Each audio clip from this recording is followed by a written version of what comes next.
This is Whitley Strieber. Before we start today, I have some good news and some bad news. The good news is that I will be doing a weekly news update at the beginning of every program starting next week. And the bad and extremely sad news is that Linda Moulton Howe is going on hiatus because of the inability of our company to continue to pay her salary. After 10 years of being a very good customer of our bank, of paying our credit line religiously, on time, for all of those years, our bank has abandoned us, and we no longer have a credit line at all, like so many small businesses. It has nothing to do whatsoever with our credit and everything to do with the crisis that the banking industry is in now. Unfortunately, this means that we are no longer able to afford Linda Moulton Howe and Dana Augustine, and there are likely to be reductions in other areas of the website at all. Hopefully, we will eventually be able to increase our subscriber base and the wonderful service that Unknown Country offers, both to its subscribers and as a free service, will be able to continue and expand the way it should. There is no place on earth like Unknown Country. It is the best website of its kind in the world.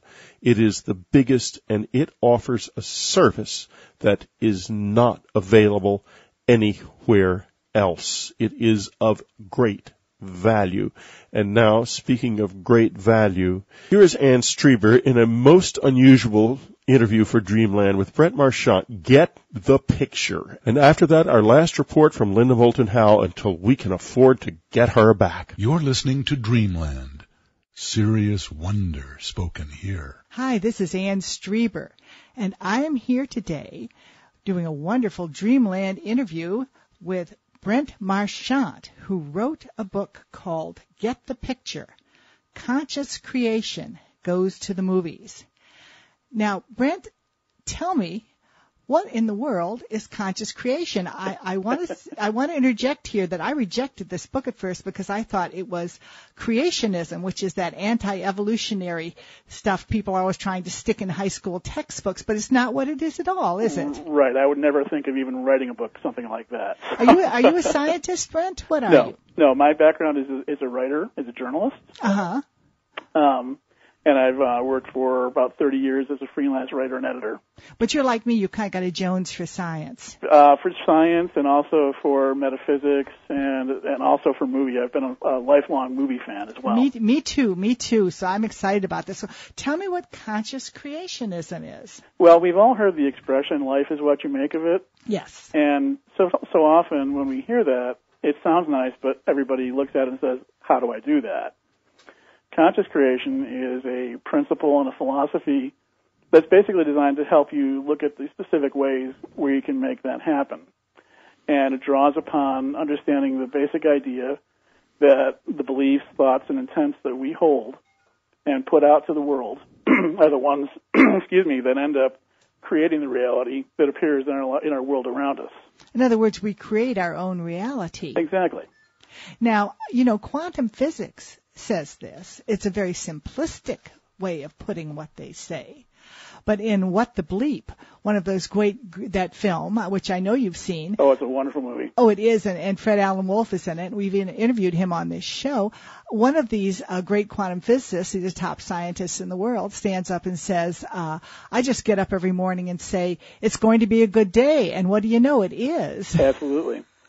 Well, one of the differences I would say between pure quantum physics and conscious creation is that a lot of quantum physicists, they know that there's some kind of X factor that drives this process, but a lot of times they haven't been able to come forward publicly and say what they think it is. Yes. They may quietly say that, yes, it's your consciousness, yes, it's your beliefs, but they haven't always been willing to go, on the record about that at this point.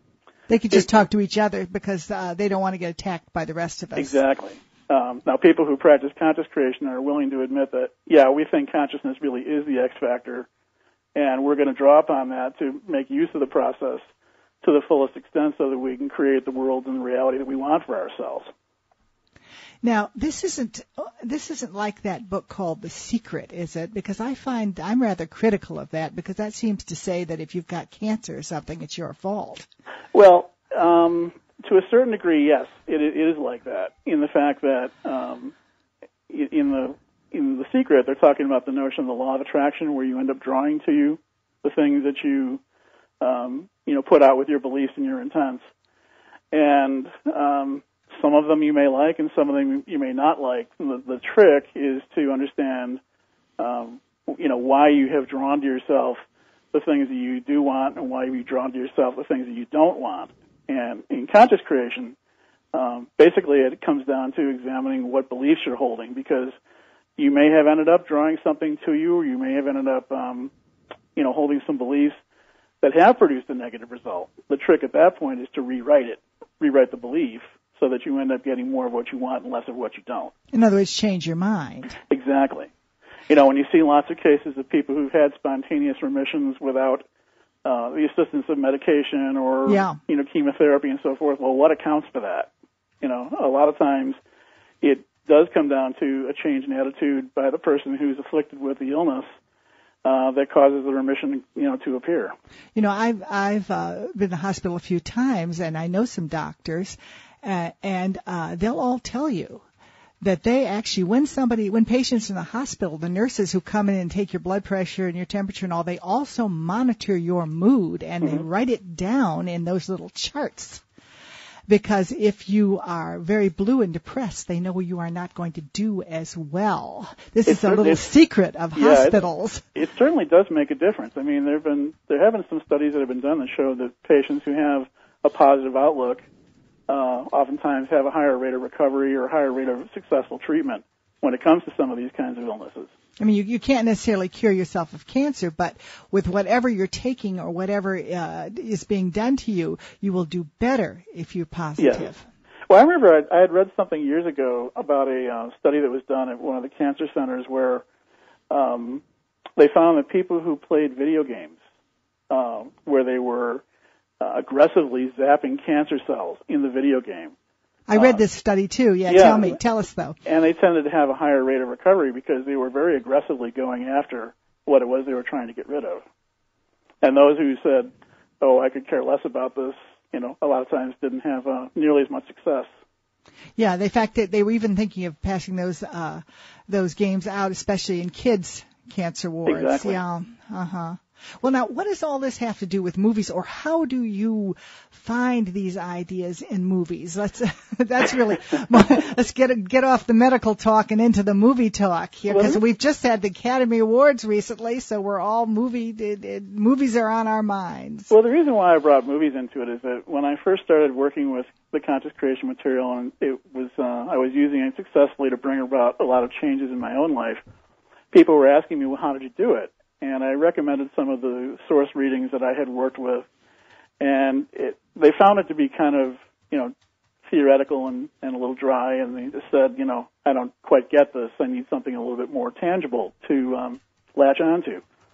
Well, as I said, I've been a lifelong movie fan, and as I was studying conscious creation myself, I often found that when I was going to the movies or watching movies that I had on video or something, that, I was drawing a lot of inspiration from them because they were helping to reinforce the ideas that I was learning through conscious creation. So I decided, to help make this idea a little more reader-friendly or a little more user-friendly to those who want to learn it, tie the two together. Use movies to provide examples of some of the key principles and concepts that go into making conscious creation work. And some of the movies are certainly very obvious in terms of their intent, movies like What the Bleep and The Secret and so forth. But there are also others that are a little more, they show by example some of the things that you can do with this process to make it more successful in your life. And that's what I wanted to write about, was, giving readers examples of movies that they could look at to say, draw from this inspiration, because it'll help you to examine your beliefs and consequently, help you to identify what you want more of and what you want less of in your life.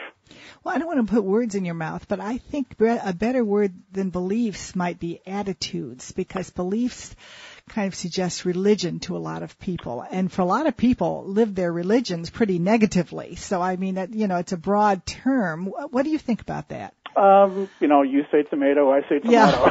Yeah. With a lot of these things, I think we oftentimes get so hung up on the wording that when you really look at what's behind it, it's really not that much different. Yeah. You know. Well, it's like Christians. They are negative Christians, and they are who use, play the religion card to find people to hate, and they are positive Christians who are incredibly beatific and nice and love everybody, and these are supposed to be people of the same religion. And incidentally, we are going to, on the subscriber section, we are going to, speaking of religion, we are going to dissect the film Doubt. Brent is going to do it in the conscious creation way, and I am going to do it in the spiritual way. But and maybe we'll even disagree, and that'll be fine. Now, well, Brent, if we each create our own realities, we're bound to have some disagreement at some point. I guess we are. I guess we are. Well, there's a theory about the visitor experience, that one reason that they don't come out in the open is because there would be a clash of realities. Now, this is a theory quantum physicists have had. In other words, if we're all creating our own realities, then what happens when one reality comes up against another? Whose wins? Exactly. Which one wins? And well, would also, it destroy ours? And also, why do some people have the visitor experience and others don't? Well, that's a perpetual question. I get asked that a lot, and I have a lot of ideas about that, but I'm not going to discuss them now because we're interviewing you. Now, you talk about studying conscious creationism, and do you learn this someplace? I mean, we studied the Gurdjieff work. And we went to a foundation, and people, talked to us about it and helped us meditate. Is there any place like this for conscious creationism? Well, most of the research that I did this with came from reading the books of author Jane Roberts. Mm-hmm. She did some writing under her own material, under her own name, and she also did some channeled material through an entity that she called Seth. Oh, yes. Whitley's been in touch with her. Yeah, we've never met her physically, but they've wanted him to speak a few times there. Mm-hmm. And her books came out mostly in the 70s and the 80s. Yeah. And they've been enjoying a bit of a resurgence over the past 10 years or so. And, there are groups and conferences that are organized where you can go and meet with other readers of this material, or you can certainly do it, on your own.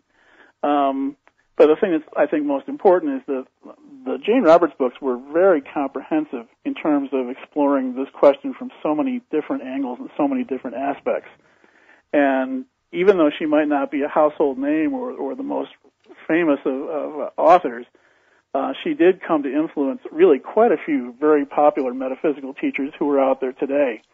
When you look at the inside cover of one of the newest editions of her books, you see quotes there from the likes of Deepak Chopra and Marianne Williamson and Louise Hay, Richard Bach, Michael Talbot. I mean, she really had quite a profound influence on a number of people. We knew Michael Talbot. Okay. Never met the others. I think I met Deepak Chopra once. Interesting. That's very interesting. Well, it's time to take a break, and when we get back, we're going to talk about Slumdog Millionaire, the Academy Award winner. We'll be right back. You're listening to Whitley Strieber's Dreamland Online with guest host Ann Strieber. This is Whitley Strieber, and I'm very happy to announce that the Dreamland Festival is back. Dreamland Festival 2 will feature all the great Dreamland regulars, Linda Moulton Howe, Jim Mars, William Henry, Ann and Whitley Strieber, and our new regular, Marla Freese, who will be doing a gallery reading as well as individual psychic reading. She's a powerful psychic, so it should be exciting. Our theme this year is what we know and what we suspect. We're going to be telling you the things that we never really talk about because we can't quite prove. Linda Moulton Howe, for example, is going to be talking about the possibility that crop circles have been used in attempts to backwards engineer alien technology. Jim Mars is going to be giving you the alternative history of the world in 2 hours flat. William Henry is going to be talking about a new American Revolution. I'm going to be talking about my real experiences over the 11 years that I had contact with the visitors. Barely ever spoken about them before. Ann Strieber is going to talk about what she really experienced, what happened to her, and how she came to a new understanding of this while at the same time trying to cope with her husband and her child, who were both having these extraordinary experiences. It's going to be a memorable. This conference is going to be held on the lovely campus of the Scarlett Bennett Center in Nashville. Rooms there will be running for only about $40 a night, so it's going to be a much more economical experience than it was last year as well. Don't miss this year's Dreamland Festival. There are 200 places only, so please sign up quickly. Go to the unknowncountry.com store, click on the latest tab, and you can sign up there. Hi, Dreamland listeners. I'm back with Brent Marchant, spelled Marchant, and his book, Get the Picture, Conscious Creation Goes to the Movies, is fascinating, and we are going to talk about a movie. We are going to talk about Slumdog Millionaire, which I see as indicating parallel universes. If you've seen it, you know what I mean. I mean, is the guy rich or poor? Is the slum a happy place or a horrible place? Are people dancing in the street, or is this just, or coming out of the subway, or is this just how things look to whoever's perceiving it? And but I want to hear what Brent has to say about it. So what do you think about Slumdog Millionaire as an indication of conscious creationism? Well, one of the things I found most fascinating about the movie was that, the objective in conscious creation is to become consciously aware of the creations that we're drawing into our lives. Yeah. And oftentimes, the beliefs that are responsible for bringing that reality into being will go way back in our life. But the results may sometimes take a little while to materialize. And from the lead character, Jamal, one of the things I found fascinating was how he was able to create a life for himself that he wanted so badly by drawing upon all of the experiences that he had growing up. And the one thing that he was able to do successfully was consciously recognize the influence of these things in terms of how they, how his experience led to the reality he was now experiencing once he got on the game show. There was a tremendous degree of synchronicity involved in that, and he had the presence of mind to recognize the synchronicity to help, answer each of the questions that he was given once he appeared on the game show. Yeah, they show when he's about to answer the question, you get a little flashback, if I remember correctly, of what caused him to have the right answer. Exactly, and even though those things may not have seemed significant as he was growing up, they were all leading to something, and they all led to this experience of appearing on the game show, where it just so happens that the experiences he had happened to be the answers to the questions that he was being asked, that was going to bring about the life that he wanted to create for himself. Well, that's downright Freudian, really. Mm-hmm. It really is. Although Freud thought it was our unconscious doing this, but you seem to think that it's more of that we can put this into the conscious mind. We can. I'm not saying Jamal was really, planning this out as a kid, but he was amassing this information, making note of it, and when the time was right for him to make use of it, he did. The one thing that a conscious creator would say is that hopefully somebody who has gone through something like that would learn from that experience and say, okay, let me do this consciously from now on, so that when I want to achieve a particular objective or create a particular aspect of my reality in a certain way, I'll know how I've gotten there. Well, psychologists tell us, and I in my own life, I see that they're right, that we keep making the same mistakes over and over again, and marrying the same type of bad guy, making the same business error, trusting the wrong type of people over and over, and Whitley and I have done this. Every once in a while we've said, okay, we're not going to we're going to learn from the consequences. We're not going to do this anymore. Mm-hmm. And in a way, that's kind of what you're saying, or am I wrong? No, that is what I'm saying. And the trick, though, the added element to that is to understand what is the belief that keeps drawing you into circumstances, that you don't want to find yourself in anymore, and then rewriting the belief. The belief is that, for instance, that Irish guys who drink too much make good husbands. Yeah, that would be an example. Or it may be that I'm not deserving of a better husband, or I'm not deserving of a better partner. It could be something that came up in childhood and just sort of got stuck in this tape loop in your mind that you keep repeating over and over again. So when you go out to create your reality, if that's what you're working with, you can only imagine what kind of results you're going to get from it. Well, we have a dear friend who keeps getting married over and over and always marries the wrong person, and we see the reason, but he can't. Mm-hmm. It's all low self-esteem, and I guess a conventional psychologist would say, well, you've got to build up your self-esteem. You've got to, come talk to me and I'll help you do it. And I think these people are tremendously helpful, by the way. I think psychologists can be a real gift when you really need them. But I wonder, how would conscious creation address this? I mean, somebody who blows it time after time in the same way. Well, one of the things that they say in psychology and psychiatry is that identification of the issue is half the battle. Yes, that's true. So what I would say from the conscious creation perspective is that identifying the belief is half the battle. And then once you've done that, you have the opportunity to rewrite it to a way that is more conducive to what you want to achieve. Sometimes that involves really having to put a lot of effort into identifying where the belief arose in the first place. Maybe catching yourself every day, looking for it. Yeah, I mean... There I go again.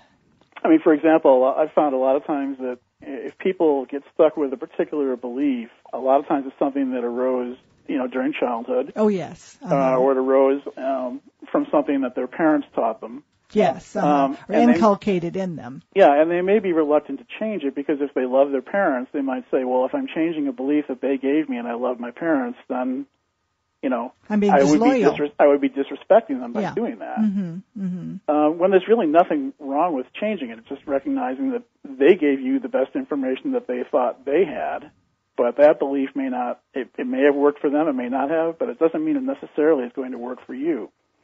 So from a conscious creation standpoint, that would be the point where you take it and rewrite it. I love the way you say rewrite, because I am a writer, and of course my husband's a big-time writer, and it's very interesting. I never think of writing in that way. I never think of writing my attitudes or my beliefs or my goals, or I think of writing a book, but you use the word writing. Mm-hmm. Basically, because and you're a writer, and I'm a writer. You're writing the script of your life through now your that's beliefs. Interesting. Writing the script of your life, because we write scripts. Okay, writing the script of your life. Okay, so if has to have a happy ending. If a particular plot twist doesn't work out quite the way you want, well, you scrap it and you put a new one in. Well, you do that with regular scripts too. Okay, exactly.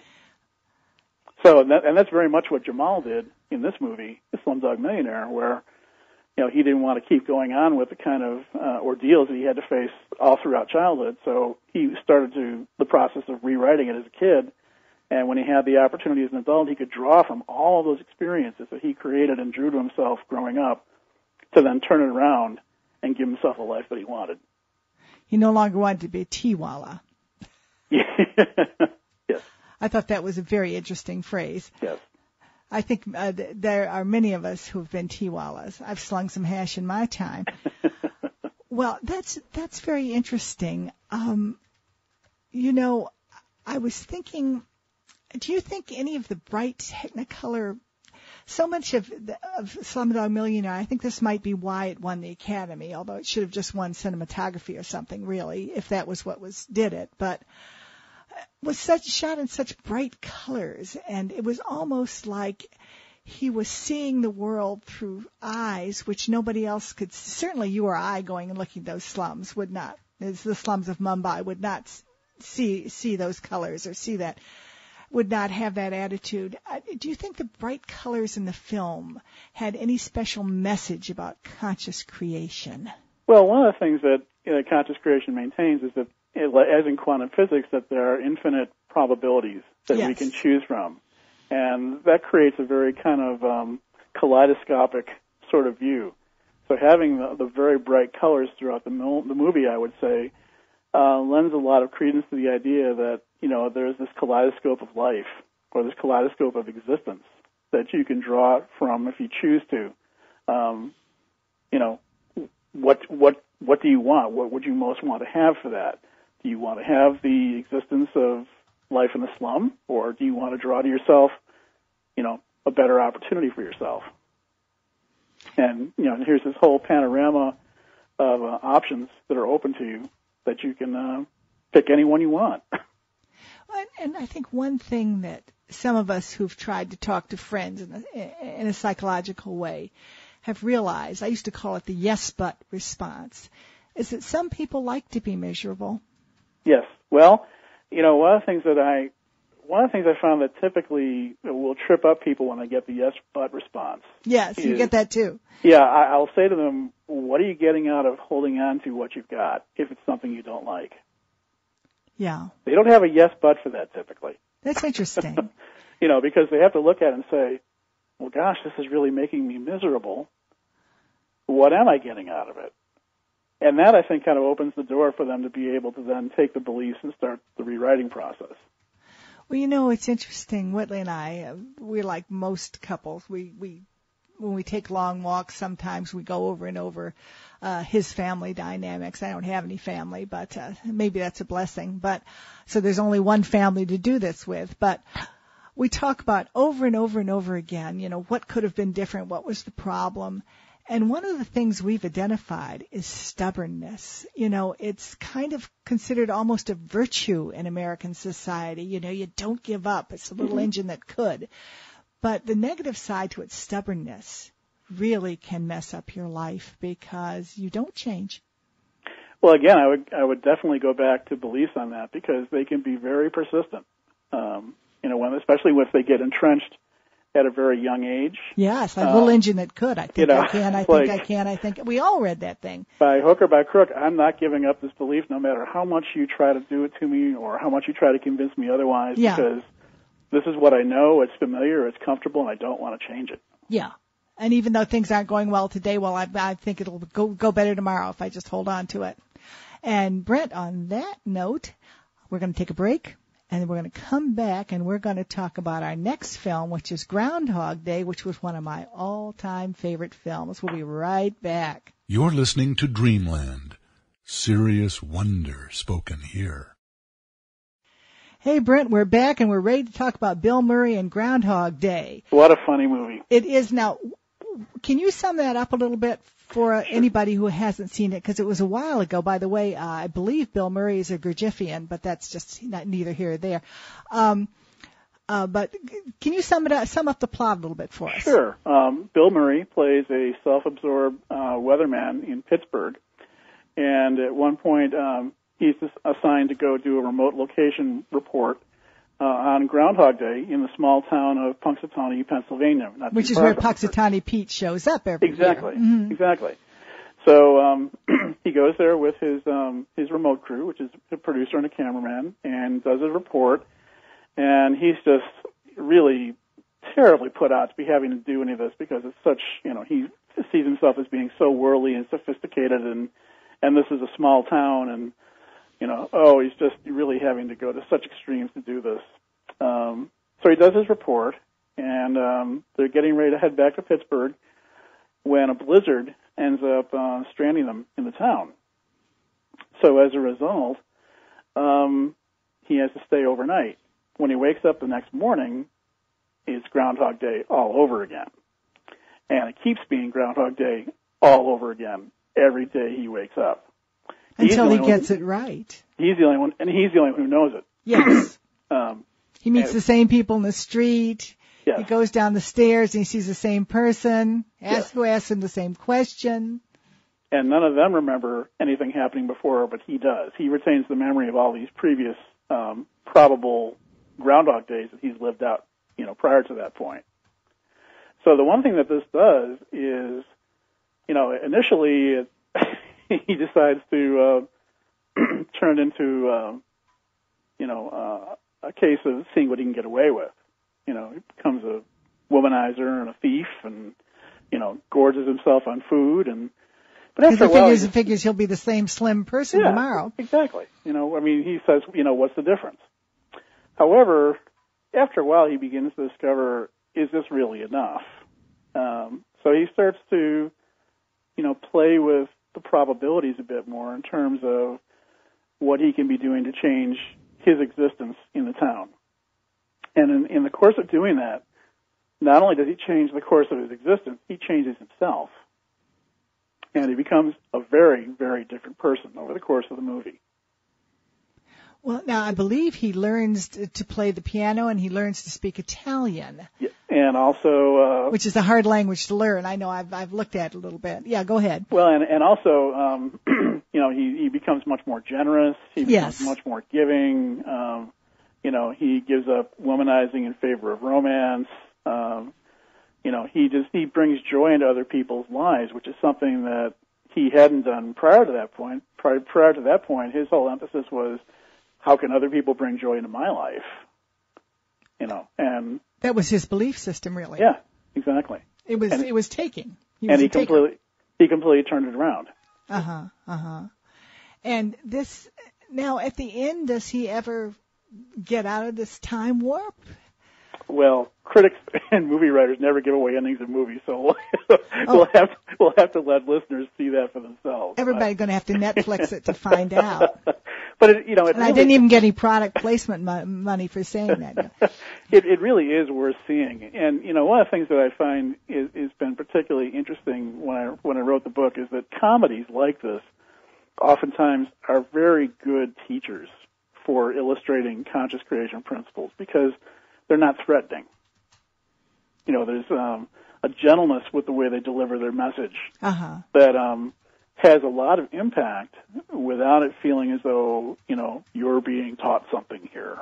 I think it's like a spoonful of sugar helps the medicine go down on Mary Poppins. Yeah. Exactly.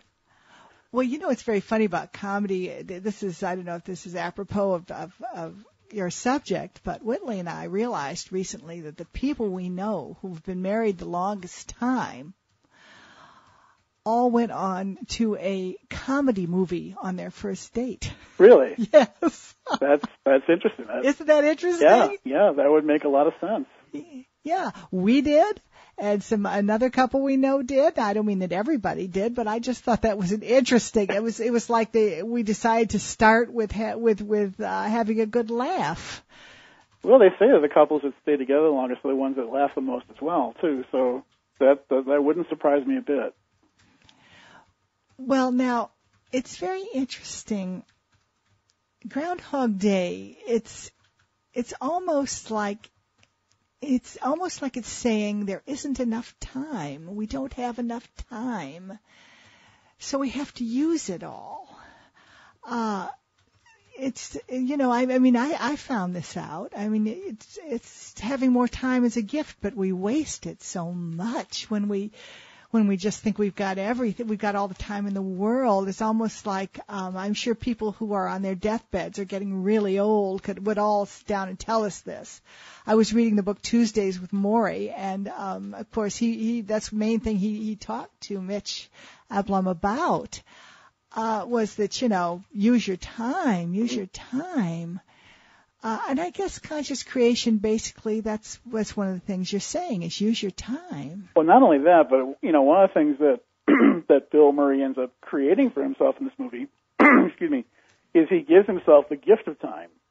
Yes. By being able to try out these different probabilities to see which one is going to work best for him. Too many times, I think we give ourselves the gift of time at different points in our lives and don't appreciate what we've done for ourselves. Oh, yes. I had a phase at one point back in the early 90s where I had been laid off from an editing job, and it was during the recession at that point. Yes, there were other recessions, folks. Yeah, and I was out of work for quite a while, and I'd gone into that phase really being kind of burned out, really. I'd been working very steadily for a long time, and it was, very tiring. And the first thing that I did when I got into that period was put my emphasis right away on, I got to go find another job. And it really was kind of foolish on my part because, I had the resources to be able to live fairly comfortably for a while afterward.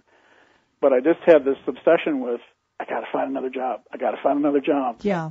And I'm sure many people are feeling that right now, so this is speaking to them. Yeah, and the thing is, I didn't realize that I had given myself the gift of time to assess what's the next step. How do you want to live? What changes do you want to make?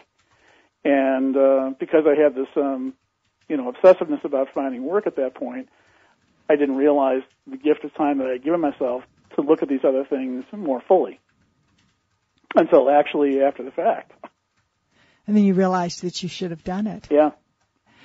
And, it's very interesting. I was reading the New York Times op-ed, that's called what the New York Times calls their editorial page this Sunday. And I don't know when we're going to post this show yet, so I'm not going to say which Sunday, but it was very interesting that every single editorial on the page, and usually talking about foreign affairs or current events, but they were all talking about how the recession might lead people to lead more simple lives. Maybe we should quit being so obsessed with all this stuff and get more into what I would say, as I'm also a small student, a student of Buddhism in a small way. We should be getting more, enlightened and less obsessed with things, and maybe get a little bit more Zen in our lives here. And I thought this was a very unusual thing for New York Times editorial writers to be saying. And in a way, I think what you might be saying is that this is a chance for everybody to do this. Absolutely. I think it's a time really to find out what's most important in our lives. And really that's what, that's what Bill Murray's character does in Groundhog Day. And I think to a very great degree, that's what a lot of people are starting to do in their everyday lives now. And we're being forced to do it. It's such a shame that we don't go to the movies more and get inspired to do it when things are going well. Well, I think the conditions have given us the added incentive to look at it more completely now than maybe we did in the past. I mean, certainly we could have done in the past, but we chose not to. Things were going along in ways that we thought were fine. So. Again, that goes back to the stubbornness question we were talking about earlier. Why change if you don't feel you have to? Even though, the underpinnings of bringing forth the kind of change that people are going through now were probably building up, all during that time leading up to this. And you say, why change? But the truth is we're always changing. We can't help it. Our cells are changing, our brain cells are changing, our body cells are changing, the things that happen to us change us even if we don't want to change. And so we might as well go with it. We might as well say, okay, I embrace change. And what's interesting about learning from the movies, which is what you do, is, I'm sure you learn from other things too, but is it that just like in the last recession, which started in 1929, the Big Depression. I guess we had a recession in the 80s. But the movie box office is going crazy despite the fact that movie tickets are pretty expensive now, and popcorn is just incredible. I mean, it's just, you feel like you've really, you feel like all that money for just, a bunch of pop stuff, but bunch of hot air. But movie tickets are really going through the roof. The box office is big, and that happened the last time, too. So people are going to be able to go to the movies, and they're going to be able to come back and read your book, get the picture, and they're going to be able to learn what they need to learn about coping with the recession. And with that note, we're going to take a break, and we're going to come back and talk about a classic. And talk about bright colors in Slumdog. That's nothing compared to this classic, which is The Wizard of Oz. We'll be right back. You're listening to Whitley Strieber's Dreamland Online with guest host Ann Strieber. This is Ann Strieber back with Brent Marchant, author of Get the Picture, and it's Get the Picture ? Actually. Conscious Creation Goes to the Movies. And we are going to talk in this final segment, although we're going to have one more interview for subscribers about doubt, which Meryl Streep was absolutely brilliant in, and so was Philip Seymour Hoffman. But we're going to talk this time about an older movie, Wizard of Oz, which was certainly, I think everybody knows the Wizard of Oz. I mean, you've seen it on TV or what. But for those few who haven't, like they say when you take Southwest Airlines, for those few people who don't know how to fasten a seatbelt, for those few people who haven't seen it, give us a quick summation of it. Well, a lonely Kansas farm girl who's unhappy with the way things are going in her world wants to find herself in a place where things are a lot nicer, the people are friendly, and so forth. And through the course of being caught in her house during a tornado, she ends up being transported miraculously to this wonderful place called Oz, in which everything in many ways is exactly what she's been looking for, although the people aren't always necessarily the friendliest. And once she's there, she enjoys her new surroundings and so forth. But she also misses home. She's trying to figure out a way to get back to her home, and she ends up going on sort of a road trip through the land of Oz to meet a wizard who is believed to be able to help her achieve her goal of getting back to where she is. Of course, once she's faced with that, she runs into further obstacles of will she be able to achieve this? How will she be able to achieve this, and so on. I always thought The Wizard of Oz was about the fact that, among other things, that life is not what it seems. And a conspiracist would say, well, somebody's manipulating everything. Behind that green curtain. That's what Jim Mars would say. Anyway, go ahead. Well, except for the fact that really the wizard has no real power. He creates a bluster and he ends up scaring people and so forth, but when it comes right down to it, he's a charlatan. It's all smoke and mirrors. He really can't do anything. No, That's he true. really can't. In fact, she does it herself. Then she clicks those heels together. That's why the witch tells her to click her heels together. Exactly. She does it herself. Well, and I think that's really, what this movie is, from a conscious creation perspective, is all about. It's teaching people the basics of how conscious creation works. One of the approaches to the process that Jane Roberts wrote about was something called the magical approach, which has to do with learning how to combine the influence of our intellect and our intuition to formulate beliefs that achieve the results that we want. Well, I think intuition is very important, and scientists are starting to think that too. And it's interesting that when Dorothy, the farm girl, gets to Oz, she ends up meeting people who reflect those very ideas. For example, when she meets the Scarecrow, he's in search of a brain. Well, in many ways, the brain is symbolic of the intellect. Yeah, left brain, yeah. And then she meets the Tin Man, who's in search of a heart, which in many ways is symbolic of the intuition. So you're seeing the magical approach start to play it out right with those very two characters. Then she meets the lion, and the lion is looking for courage. Well, that's symbolic of having, the gumption to want to go forward, to make changes in your life, to put forward beliefs that you want to achieve. So when you have these three companions with her, she's got three of the elements that she needs to make the magical approach work as a conscious creator in her life. And the further she goes through her little odyssey, she ends up meeting the witch who keeps, the Wicked Witch of the West, who keeps, giving her challenges, which is sort of like her conscience, to keep her on path, keep her on the path of going forward and learning this. She meets the Good Witch of the North, Glinda, who is, always providing loving support when she needs it. That's the role of, the greater forces of the universe, helping to co-create the things we want to bring in our lives. And, of course, she finally meets the wizard, who shows her that he's not everything he's all cracked up to be. So it's up to her. And so it's up to her. And that's the realization she ultimately comes to, is that,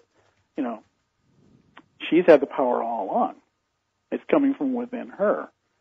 Now, speaking of having the power, before we close, we've only got a few minutes left. I want to ask you, as someone who has studied conscious creation, how might people either attract or avoid the visitors. Now, some people say, I don't want to ever see them again. And some people say, I want to see them. Does conscious creation have any suggestions about this? Well, one of the things with conscious creation is that it always draws upon the idea that you get what you focus on. So, for example, if you believe that they're a beneficial force in your life, they will appear. Huh.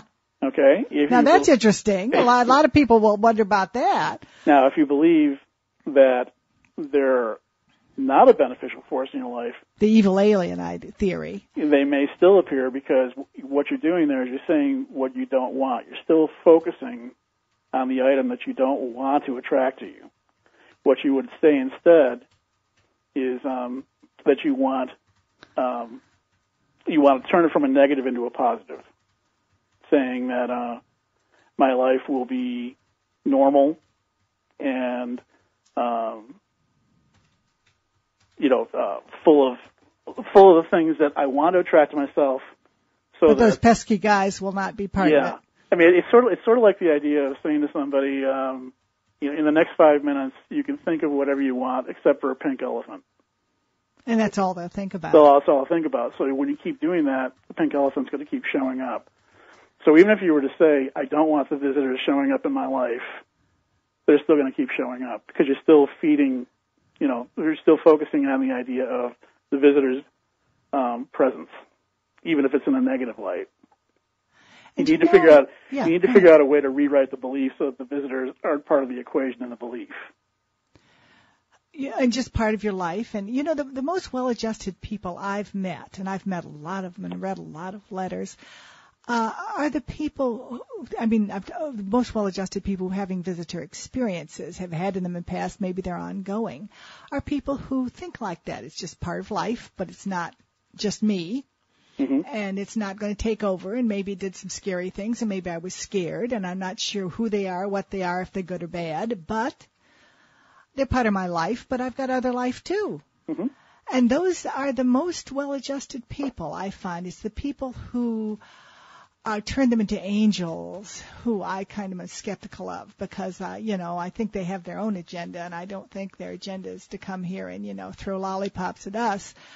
But I also get very disturbed about people who go on and on about evil aliens, because whenever I get to know some of these people, I find that they're kind of maybe not such nice folks themselves, and I think that maybe they are projecting onto the visitors what they would like to do to others. Well, that's conscious creation. I mean, if they're coming from beliefs of negativity, yeah, and they're putting it out there, then they're going to end up drawing back to them exactly what they're putting out.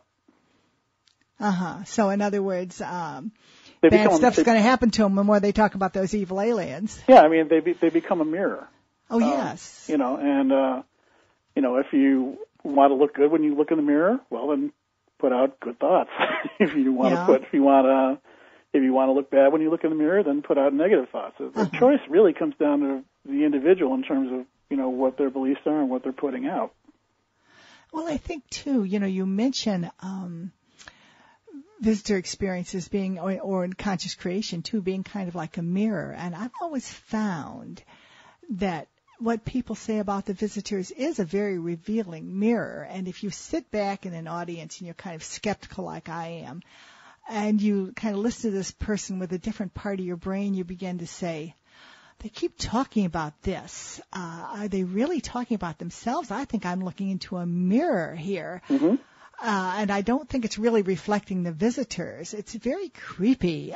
It's very, if you think about it that way, next time, folks, you go to a UFO conference, I think you'll get a lot more out of it. I would say that, and it doesn't apply just to the visitors. I think it applies to the kinds of people that you're drawing to you in your everyday life. I mean, do you have good friends? Do you have people that you can't stand? Do you have, nasty neighbors? Do you have good neighbors? Good coworkers, bad coworkers? I think it all really comes down to, what you're putting out in the first place. It could be, or maybe it could be that what the best thing to do is, if you've got somebody really nasty, is to just try to avoid them. Because they're a negative influence on your life. Well, that would be one way of approaching it. Another, what I would do personally would be ask myself, why have I drawn this person into my life? Because I know that this person is a reflection of something that I'm thinking.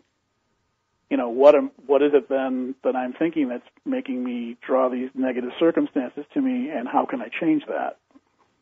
Do you know there's an exercise they do in the Gurdjieff work called positive considering, which is basically when you have somebody at the office or a neighbor or something like that who's driving you crazy and they're kind of attacking you. What you do is, instead of going into what they call negative considering, which is, thinking about all the bad things and you don't like about them, becoming obsessed and etc., is you start showering them with good stuff. You do favors for them. Mm-hmm. You work with them in the office and you go up and you bring them a cup of coffee, even if they didn't, or you ask if they want one, or maybe you bring them one just because you know they want it anyway. And you say, oh, don't worry, you don't need to pay me back. Or you adjust the fan so that it's keeping them cool. Or you adjust the radio station to the station they like. And it really, I tell you, it just pulls the rug right out from under them. It's an actually a very good way to deal with it.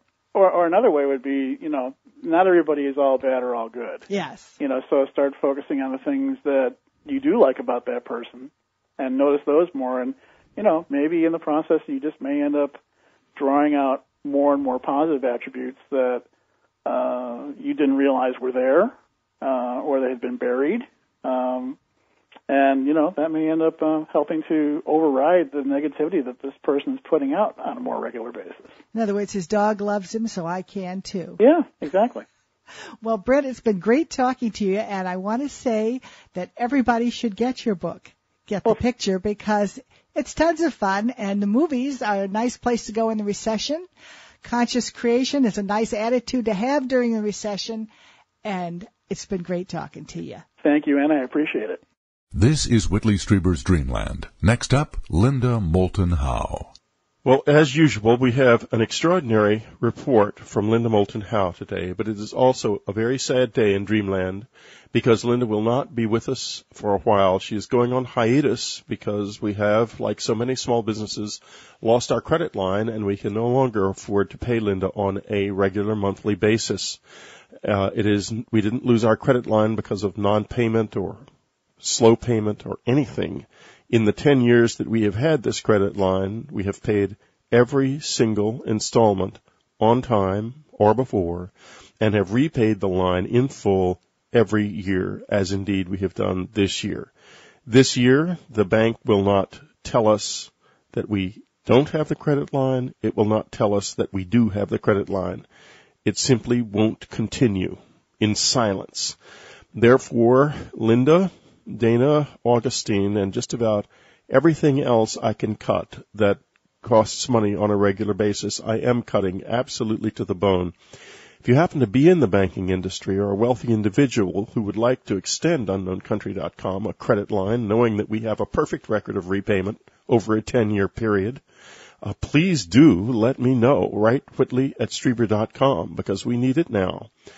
Today, Linda Moulton Howe's EarthFiles.com, and I have to tell you my heart is very heavy right now, is going to report on the third cattle mutilation in 3 weeks in Colorado. And I will say this, that until Linda comes back, and I trust she will be able to come back soon, I will be doing a news segment at the beginning of the show, wrapping up news from the Out There section of Dreamland. I will be appearing in each program until we have our great science reporter back. And here she is, EarthFiles.com's Emmy Award-winning science reporter from Albuquerque, New Mexico, Linda Moulton Howe. Thank you, Whitley. And I know these are revolutionary times and that revolutions can go in many different directions. So I do hope that there is somebody out there who will understand we're trying to do honest work and will try to support us, no matter what the banks decide or don't decide to do. And in this revolutionary time, one piece that has continued for at least half a century are the unusual and very strange mutilations of animals around the world.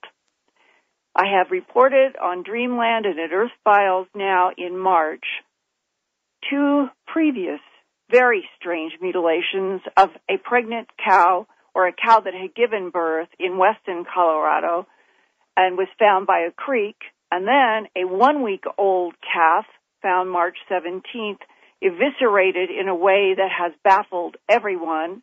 And now it comes that we have a third mutilation from which, if you were on a map, each one of these sites is not much more than 40 miles from each other and kind of a triangular pattern. Weston to Honey, Colorado, and now we're going up to 12 and a half miles south of Walsenburg. And on a map, Honey and this ranch are only about 20 miles apart. Honey is where the 1-week-old calf was decimated and its ears removed so strangely. And the Mike Duran cow was in Weston, which is about 30 to 40 miles away from Honey, and now we're up at Walsenburg, which would make the top of the triangle, a region that has had repeated animal mutilations since at least the early 1960s. And one of the Colorado ranchers there is Jim Guerin. He is 70 years old and retired from his CPA profession to full-time beef cattle breeding. He has 3 ranches, 2 in southern Colorado and 1 in Missouri. And one of these 2 Colorado ranches is 12 and a half miles southeast of Walsenburg, and that's only about 20 miles from Tom Miller's ranch in Honey, where that 1-week-old calf was found bloodlessly eviscerated on March 17th. 3 days later, on Friday, March 20th, Jim Guerin's ranch helper, Tim Myers, was checking on one of their 2.5-year-old heifers, pregnant for the first time and late in giving birth. Jim has been crossbreeding purebred Angus bulls and French Gelbvieh cows to produce a stronger, more muscular cow that has good marbling in its meat. The heifer was a healthy 1,100 pounds, one of his best crossbreeds, and Jim Guerin was eager to see her first calf. During Friday night, March 20th, it now appears she gave birth, licked her new male calf clean, and he probably suckled his first colostrum immune milk that strengthens newborns. The mother had him hide under a juniper tree, flat to the ground, to hide, perhaps because she wanted to graze for more strength before returning to her newborn calf. On Saturday morning, March 21st, around 11 a.m., Tim Myers, the ranch hand, was feeding range cubes to the herd and realized the special pregnant cow was missing. He went looking for her and found her dead. He called Jim Guerin, absolutely shocked. He said, her bag is missing. And I said, what? He said, she doesn't have a bag, but there isn't any blood. And he didn't understand that, and I couldn't either. So we started making some calls. He called the sheriff in Los Animas County, and the sheriff recommended that we call the brand inspector. And he called the brand inspector, and an hour or so later, the brand inspector joined him, and he took him to the site of the death.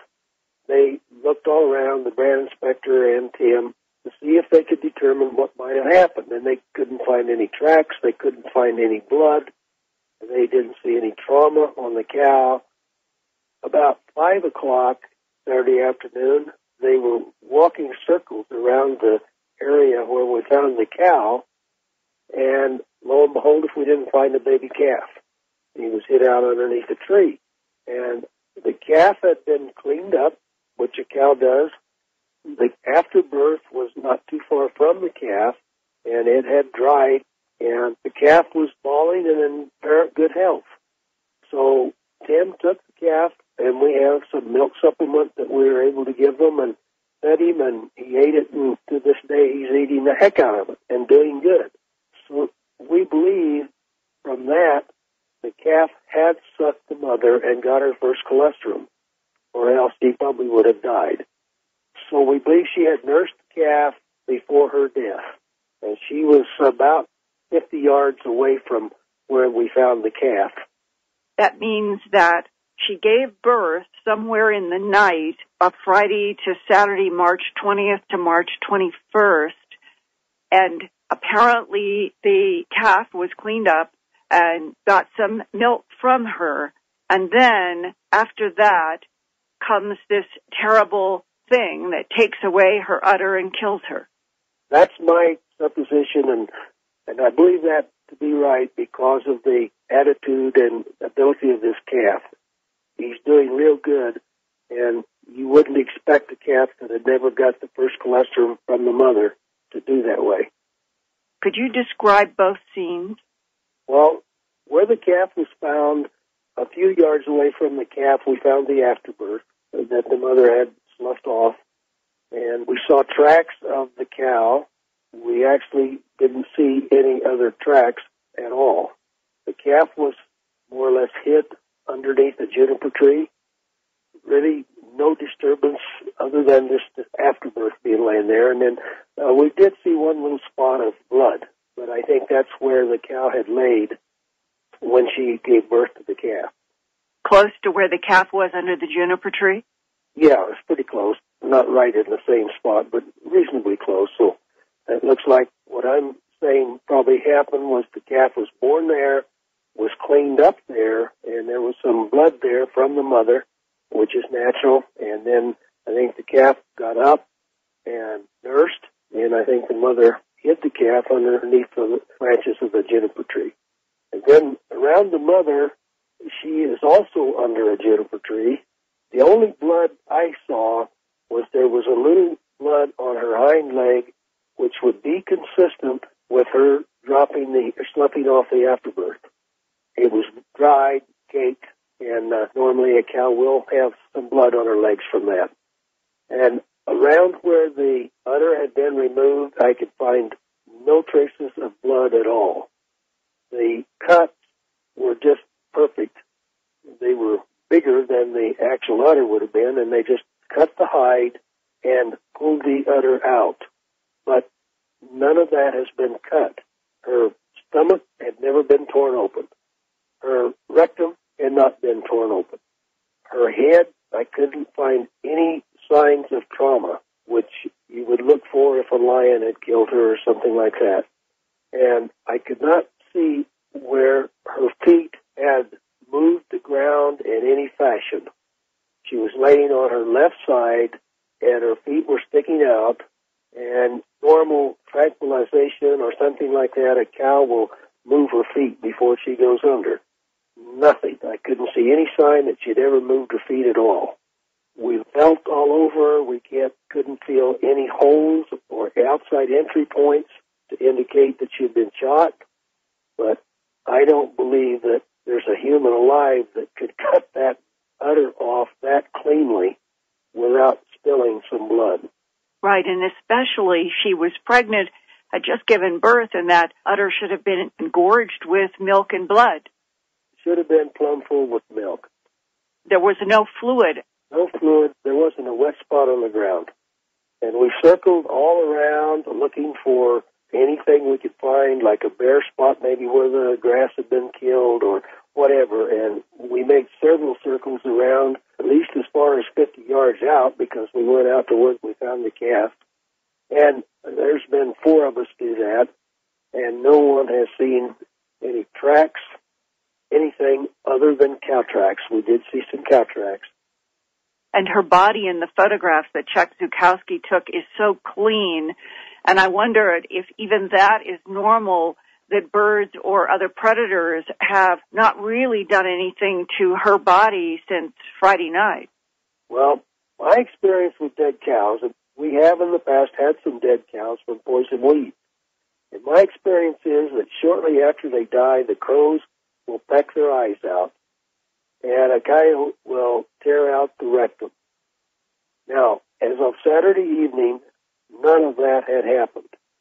Sunday, we went back out there Sunday about 9:30, and the eye was still intact, which tells me the crow never got on her, but a coyote had eaten out her rectum, and so there was a pretty good hole in there on Sunday. It wasn't there on the first pictures that we took. None of that the skin had not been broken there. The mother is lying 50 yards away from her newborn on her left side with no apparent signs of struggle, no tracks, no blood around the excision of this big udder that would have been engorged with milk and blood. Whatever came for the mother, why wouldn't it have gone after the newborn calf as well? I can't answer that, and it puzzled us too, except I've observed over the years that when a cow, particularly when she just has a calf, and after it's had its first nursing, will what we call hide a calf. And she will pick a spot, and the calf will lay down, and the calf will not raise its head. It will not move. It is invisible. And that's the nature of the cow, and that's the way we found the calf. The only way that actually we found it, Tim's wife heard it bawl, and I suspect it was getting hungry and was bawling for the mother, in which normal circumstances, after it's eaten and everything, it won't bawl, it won't move, it just lays really as flush to the ground as it can lay. And that's their nature of protecting that calf. But normally the mother will stay pretty close to it. She usually will get some help from another cow to babysit it when she needs to go get some water and that sort of thing. How they communicate all that, I can't tell you, but that's what we've observed. And it would appear to me that the cow was possibly out away from the calf grazing when her death occurred. Had you ever had animal mutilations anywhere else you've ranched? No, I have not. So this is your first. This is my first. And what is your reaction?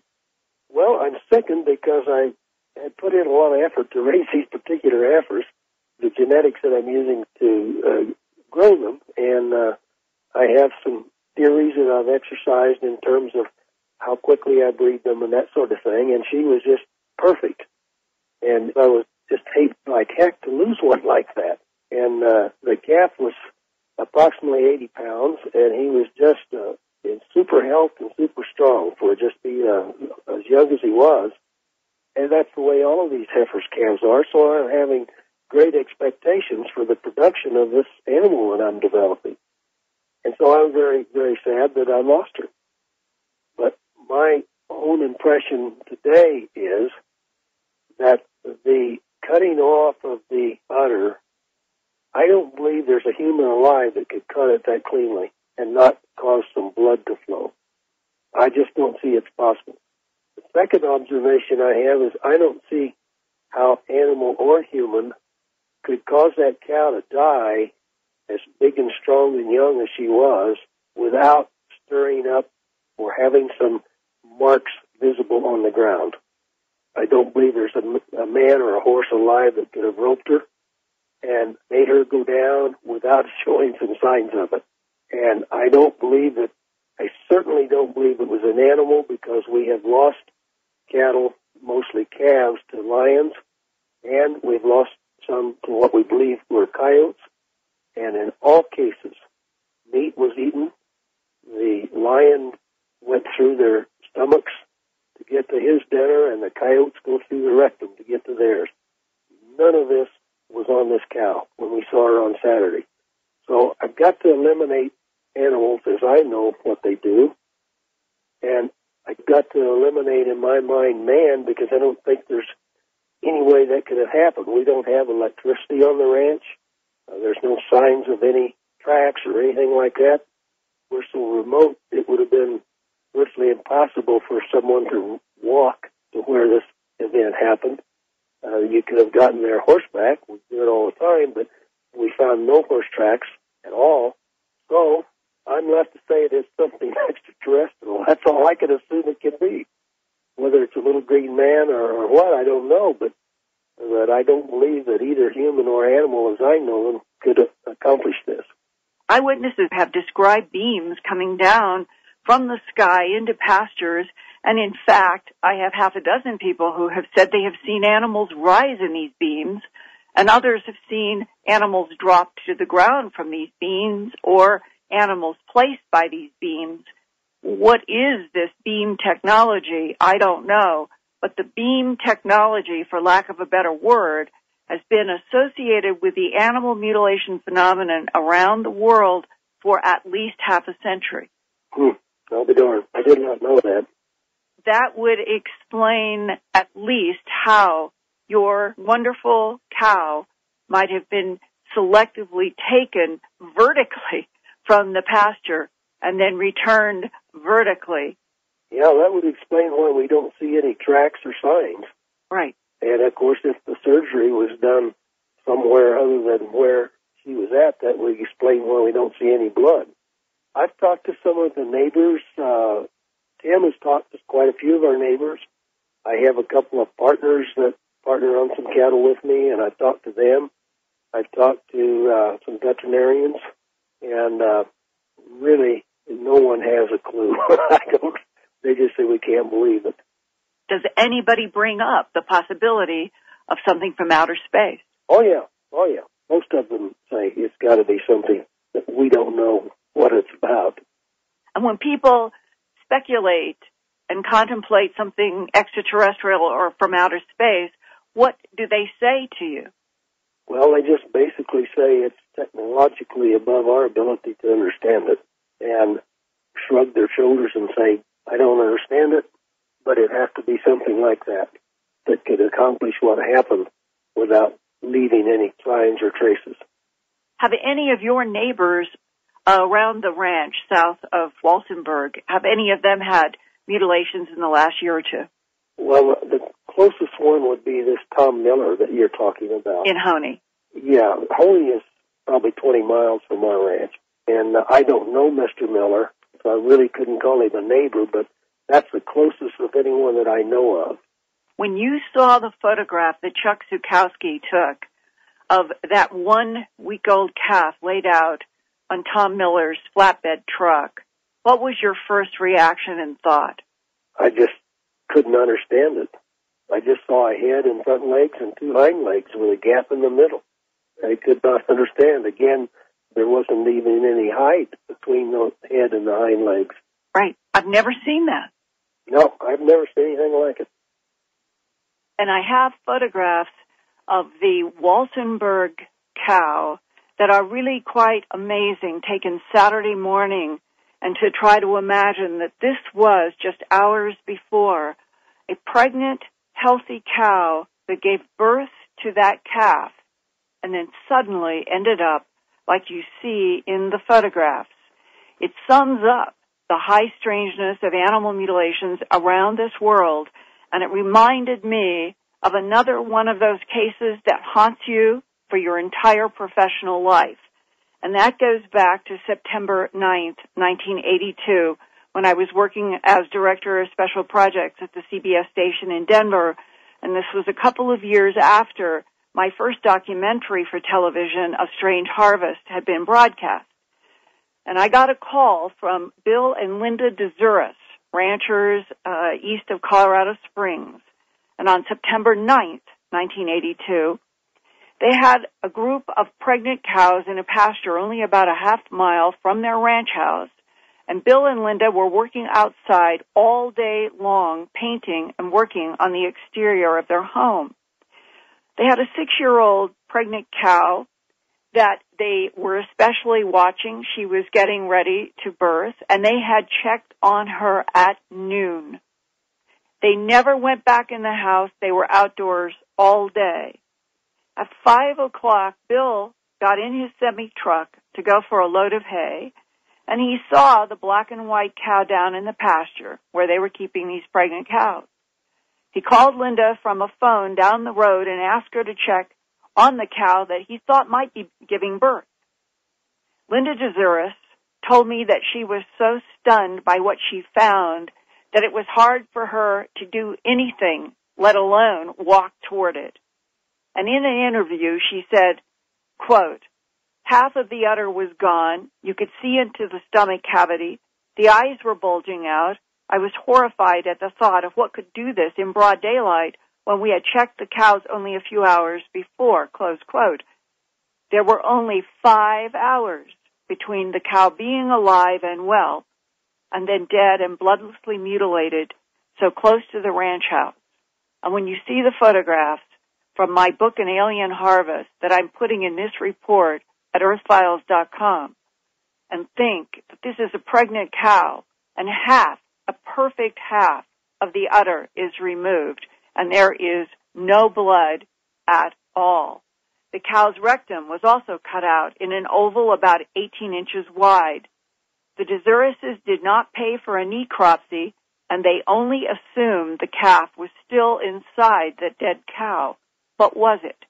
Deputy Kelso from the El Paso County Sheriff's Office arrived to see the cow the next day and wrote in a report, quote, cut by some type of instrument, close quote. That was a pregnant cow mutilation that baffled both owners and the sheriff's deputy. My own hypothesis after all of my field investigations and interviews with eyewitnesses is that a non-human aircraft hovered unseen and silently over the Dezurus Ranch that afternoon of September 9th, 1982, and selectively picked up that cow, excised the tissue, and returned the cow to the pasture. And my hypothesis extends to March 2009 and the 3 extraordinary cases in southern Colorado. You can explain the cows better by something picking them up vertically and returning or dropping them vertically than you can find any way to get to these cows and do what has happened, 3 strange mutilations in 3 weeks. And the ranchers there, Whitley, are telling me they just have this strange feeling that it's not over, that there will be more. Well, Linda, why wouldn't there be more? It seems as if we are parting company for a while at a time when things are really getting hot all around the world. And, of course, we'll do our best to keep ahead of all of this news. I would like to thank you, Linda, for 10 years of uninterrupted service to Dreamland with Whitley Strieber, and I don't remember how many years before that with Art Bell. And yes, and people can keep going to Earth Files and click back to Unknown Country and go to Earth Files, and that way we at least synergistically can keep up with news. With the news, and we will certainly be reminding everybody in every show to go to earthfiles.com as often as possible. Thank you very much, Linda Moulton Howe, and it is which we create our own reality. Exactly. Now, quantum physics says this. It's a very simplistic way of putting what they say. But in What the Bleep, one of those that film, which I know you've seen. Oh, it's a wonderful movie. Oh, it is, and Fred Allen Wolf is in it. We've interviewed him on this show. One of these great quantum physicists, he's a top scientist in the world, stands up and says, I just get up every morning and say, it's going to be a good day, and what do you know, it is. Absolutely. Well, one of the differences I would say between pure quantum physics and conscious creation is that a lot of quantum physicists, they know that there's some kind of X factor that drives this process, but a lot of times they haven't been able to come forward publicly and say what they think it is. Yes. They may quietly say that, yes, it's your consciousness, yes, it's your beliefs, but they haven't always been willing to go, on the record about that at this point. They could just talk to each other because they don't want to get attacked by the rest of us. Exactly. Now, people who practice conscious creation are willing to admit that, we think consciousness really is the X factor, and we're going to draw upon that to make use of the process to the fullest extent so that we can create the world and the reality that we want for ourselves. Now, this isn't like that book called The Secret, is it? Because I find I'm rather critical of that, because that seems to say that if you've got cancer or something, it's your fault. Well, to a certain degree, yes, it is like that. In the fact that in the Secret, they're talking about the notion of the law of attraction, where you end up drawing to you the things that you put out with your beliefs. This is Whitley Strieber. Before we start today, I have some good news and some bad news. The good news is that I will be doing a weekly news update at the beginning of every program starting next week. And the bad and extremely sad news is that Linda Moulton Howe is going on hiatus because of the inability of our company to continue to pay her salary. After 10 years of being a very good customer of our bank, of paying our credit line religiously, on time, for all of those years, our bank has abandoned us, and we no longer have a credit line at all, like so many small businesses. It has nothing to do whatsoever with our credit and everything to do with the crisis that the banking industry is in now. Unfortunately, this means that we are no longer able to afford Linda Moulton Howe and Dana Augustine, and there are likely to be reductions in other areas of the website at all. Hopefully, we will eventually be able to increase our subscriber base and the wonderful service that Unknown Country offers, both through its subscribers and as a free service, will be able to continue and expand the way it should. There is no place on earth like Unknown Country. It is the best website of its kind in the world. It is the biggest, and it offers a service that is not available anywhere else. It is of great value. And now, speaking of great value, here is Ann Strieber in a most unusual interview for Dreamland with Brent Marchant. Get the picture. And after that, our last report from Linda Moulton Howe until we can afford. You're intense. And some of them you may like and some of them you may not like. The trick is to understand, why you have drawn to yourself the things that you do want and why you've drawn to yourself the things that you don't want. And in conscious creation, basically it comes down to examining what beliefs you're holding, because you may have ended up drawing something to you, or you may have ended up, holding some beliefs that have produced a negative result. The trick at that point is to rewrite the belief, so that you end up getting more of what you want and less of what you don't. In other words, change your mind. Exactly. When you see lots of cases of people who've had spontaneous remissions without the assistance of medication or, chemotherapy and so forth, well, what accounts for that? A lot of times it does come down to a change in attitude by the person who's afflicted with the illness that causes the remission, to appear. I've been to the hospital a few times, and I know some doctors, and they'll all tell you that they actually, when patients in the hospital, the nurses who come in and take your blood pressure and your temperature and all, they also monitor your mood, and they write it down in those little charts. Because if you are very blue and depressed, they know you are not going to do as well. This is a little secret of hospitals. It certainly does make a difference. I mean, there have been some studies that have been done that show that patients who have a positive outlook oftentimes have a higher rate of recovery or a higher rate of successful treatment when it comes to some of these kinds of illnesses. I mean, you can't necessarily cure yourself of cancer, but with whatever you're taking or whatever is being done to you, you will do better if you're positive. Yes. Well, I remember I had read something years ago about a study that was done at one of the cancer centers where they found that people who played video games, where they were aggressively zapping cancer cells in the video game. I read this study too. Yeah, tell us though. And they tended to have a higher rate of recovery because they were very aggressively going after what it was they were trying to get rid of. And those who said, "Oh, I could care less about this," a lot of times didn't have nearly as much success. Yeah, the fact that they were even thinking of passing those games out, especially in kids' cancer wards. Exactly. Yeah. Well, now, what does all this have to do with movies, or how do you find these ideas in movies? That's really, let's get off the medical talk and into the movie talk here, because we've just had the Academy Awards recently, so we're all movies are on our minds. Well, the reason why I brought movies into it is that when I first started working with the conscious creation material, and I was using it successfully to bring about a lot of changes in my own life, people were asking me, well, how did you do it? And I recommended some of the source readings that I had worked with, and they found it to be kind of, theoretical and a little dry, and they just said, I don't quite get this. I need something a little bit more tangible to latch onto. Well, as I said, I've been a lifelong movie fan, and as I was studying conscious creation myself, I often found that when I was going to the movies or watching movies that I had on video or something, that I was drawing a lot of... to get her back. You're listening to Dreamland.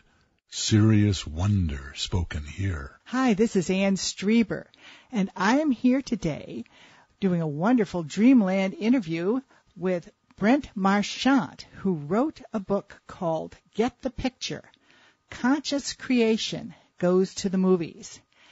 Now, Brent, tell me, what in the world is conscious creation? I want to interject here that I rejected this book at first because I thought it was creationism, which is that anti-evolutionary stuff people are always trying to stick in high school textbooks, but it's not what it is at all, is it? Right. I would never think of even writing a book, something like that. Are you a scientist, Brent? What are you? No, my background is a writer, is a journalist. Uh-huh. And I've worked for about 30 years as a freelance writer and editor. But you're like me, you kind of got a Jones for science. For science and also for metaphysics and also for movie. I've been a lifelong movie fan as well. Me too. So I'm excited about this. So tell me what conscious creationism is. Well, we've all heard the expression, life is what you make of it. Yes. And so often when we hear that, it sounds nice, but everybody looks at it and says, how do I do that? Conscious creation is a principle and a philosophy that's basically designed to help you look at the specific ways where you can make that happen. And it draws upon understanding the basic idea that the beliefs, thoughts, and intents that we hold and put out to the world are the ones, that end up creating the reality that appears in our world around us. In other words,